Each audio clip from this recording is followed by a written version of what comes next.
ओम शांति। ओम शांति।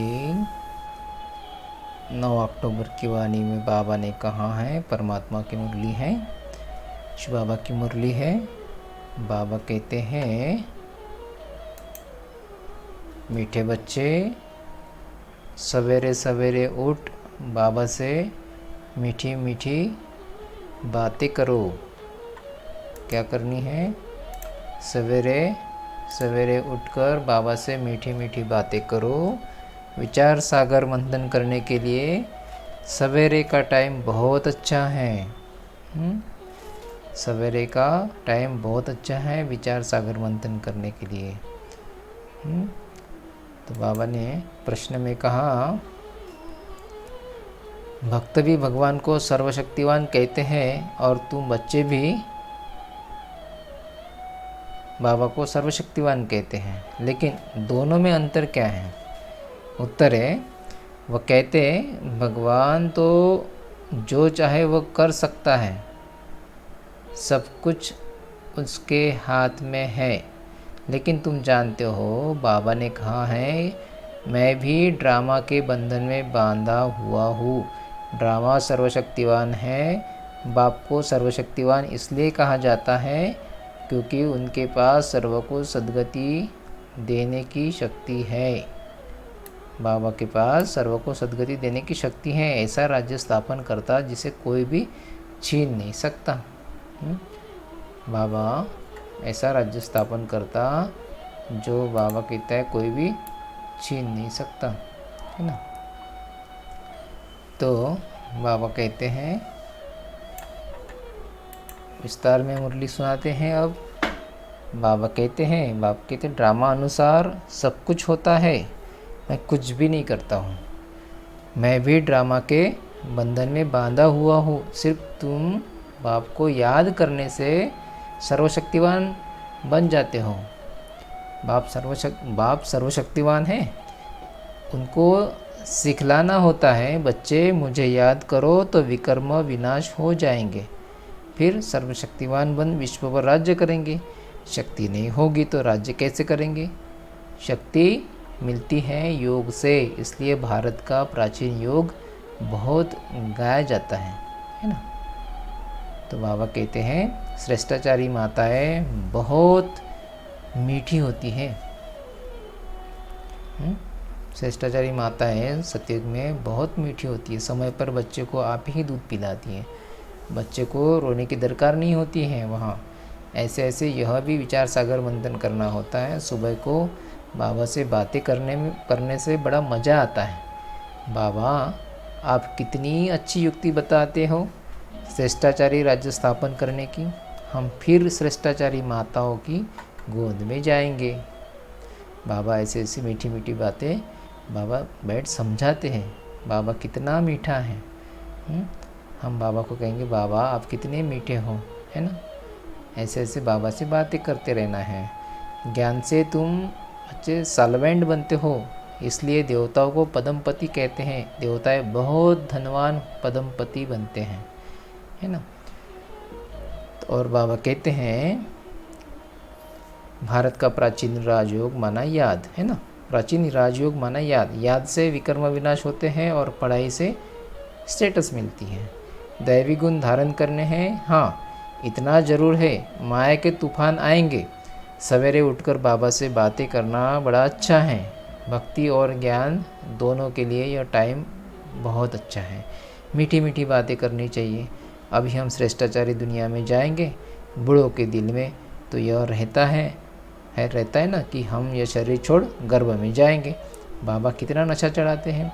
ऐसी बातें बैठ करो तो भी तुम्हारा जमा हो जाएगा। शिव बाबा हमको नरकवासी से स्वर्गवासी बना रहे हैं। पहले हम आते हैं, सारा ऑलराउंड पार्ट हमने बजाया है। अब बाबा कहते हैं, इस छी चोले को छोड़ दो, देह सहित सारी दुनिया को भूल जाओ। यह है बेहद का संन्यास। वहाँ भी तुम बूढ़े होगे तो साक्षात्कार होगा। हम बच्चा बनते हैं, खुशी होती है। बचपन तो सबसे अच्छा है ना।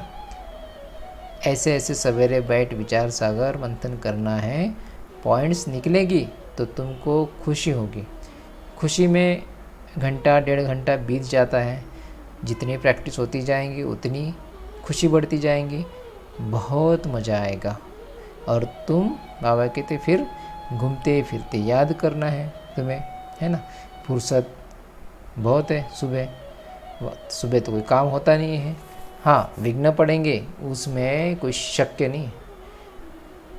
धंधे में बहुत मनुष्य को नींद नहीं आती है। धंधा करते अगर पैसे कमाने के पीछे पड़ते हैं तो फिर नींद नहीं आती है। सुस्त लोग नींद करते हैं। तुम जितना हो सके शिव बाबा की याद में रहो। तुमको बुद्धि में रहता है शिव बाबा के लिए हम भोजन बनाते हैं, शिव बाबा के लिए हम यह करते हैं। भोजन भी शुद्धि से बनाना है।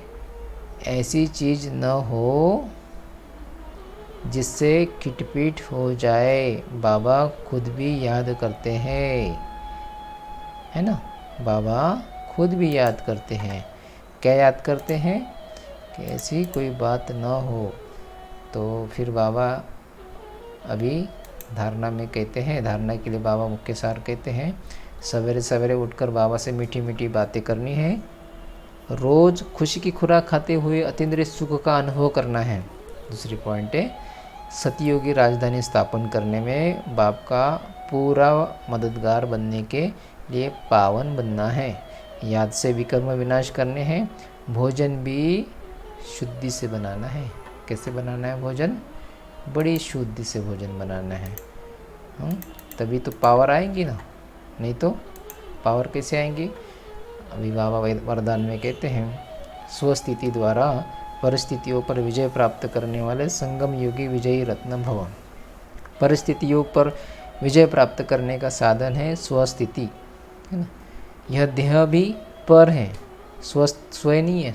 एक देह भी खुद का नहीं है, दूसरे का, दूसरे ने दिया वाला देह है। और मैं जो बोल रहा हूँ मैं खुद हूँ। तो बाबा कहते हैं देह भी पर है। स्वस्थिति व स्वधर्म सदा सुख का अनुभव कराता है। और प्रकृति धर्म अर्थात पर धर्म या देह की स्मृति किसी न किसी प्रकार के दुख का अनुभव कराती है। तो जो सदा स्वस्थिति में रहता है वह सदा सुख का अनुभव करता है। उसके पास दुख की लहर आ नहीं सकती। ये संगम योगी विजयी रत्न बन जाते हैं। वह कौन बन जाते? संगम योगी विजयी रत्न बन जाते हैं। कितनी अच्छी बात बाबा ने कहा। ये देह अपनी नहीं है, ये देह पर है। तो इस स्मृति को निकालते जाना है धीरे धीरे और स्वस्थिति में रहना है।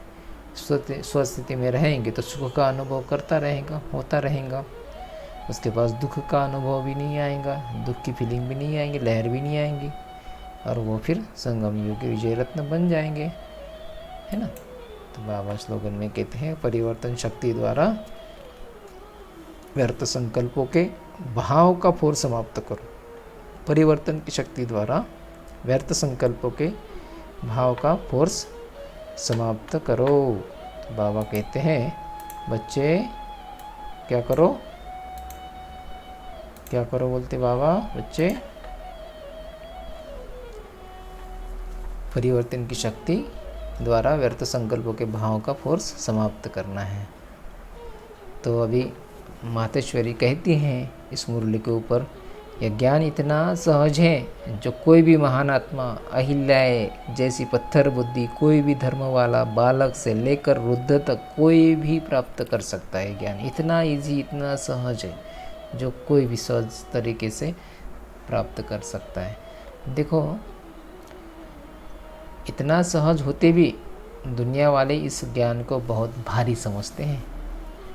कोई समझते हैं जब हम बहुत वेद शास्त्र उपनिषद पढ़कर बड़े बड़े विद्वान बने, उसके लिए फिर भाषा सीखनी पड़े, बहुत हठ योग करें तब ही प्राप्ति हो सकेगी। लेकिन यह तो हम अपने अनुभव से जान चुके हैं कि यह ज्ञान बड़ा ही सहज और सरल है, क्योंकि स्वयं परमात्मा पढ़ा रहे हैं। इसमें न कोई हड्डियाँ, न जप तप, न शास्त्रवादी पंडित बनना, न कोई इसके लिए संस्कृत भाषा सीखने की ज़रूरत है। यह तो नेचुरल आत्मा को अपने परमपिता परमात्मा के साथ योग लगाना है। भले कोई इस ज्ञान को न भी धारण कर सके तो भी सिर्फ योग से भी बहुत फायदा होगा। इससे एक तो पवित्र बनते हैं योग करने से। अगर ज्ञान भले न भी सुने न भी धारण करे तो बाबा कहते अगर योग भी, मामा कहती हैं अगर योग भी किया तो बाबा कहती इससे बहुत फ़ायदा होने वाला है। हाँ, इससे एक तो पवित्र बनते हैं, दूसरा कर्म बंधन भस्मीभूत होते हैं और कर्मातीत बनते हैं। इतनी ताकत है इस सर्वशक्तिवान परमात्मा की याद में।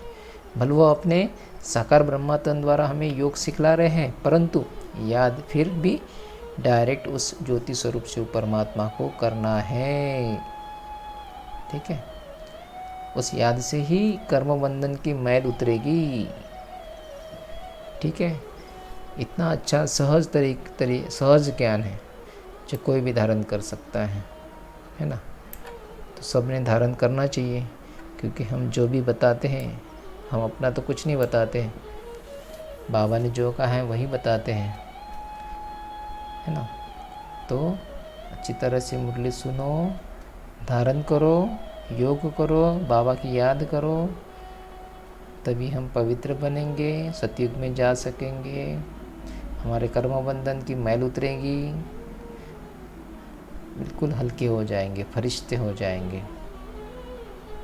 अच्छा, ओम शांति, ओम शांति, ओम शांति।